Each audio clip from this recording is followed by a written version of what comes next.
Hi friend, ನೋಡಿ ಬನ್ನಿ ಹೂವು ಕಟ್ಟೋಣ. ದೇವಸ್ಥಾನಕ್ಕೆ ದೇವ್ರಿಗೆ ನಾವು ಮಾಡಿರೋ ಕರ್ಮ ಎಲ್ಲ ತೀರ್ಲಿ ಅಂತ ಹೂವು ಕಟ್ಟಿ ದೇವ್ರಿಗೆ ಹಾಕಿ ನಮ್ಮ ಕರ್ಮ ಕಳ್ಕೊಳ್ಳೋಣ.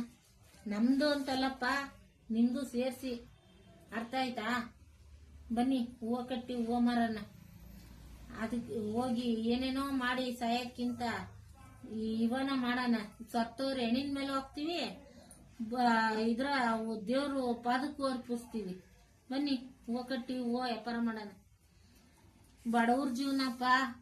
ನೋಡು, ಎಲ್ಲ ಫಾಲೋವರ್ಸ್ ಅವರು ಫಾಲೋ ಮಾಡಿ ದಯವಿಟ್ಟು ನನ್ನನ್ನು ಲೈಕ್ ಮಾಡಿ ಒಂದು ಸ್ಥಾನಕ್ಕೆ ತತ್ತೀರಾ ಅಂತ ನಂಬಿದ್ದೀನಿ. ಯಾರು ಅರ್ಧದಲ್ಲೇ ಕೈ ಬಿಡಬೇಡಿ. ಬಡವಿ ಏನೋ ನಿಮ್ಮಷ್ಟು ಪಣ್ಕೊಂಡು ಹಂಗೆ ಹಿಂಗೆ ಕಚಡವಾಗಿ ಮಾಡಕ್ ಬರಲ್ಲ. ಇದ್ದಿದ್ದಂಗೆ ಹೇಳ್ತೀನಿ, ಎದೆಗೆ ಒದ್ಕೊಂಬೇಡಿ.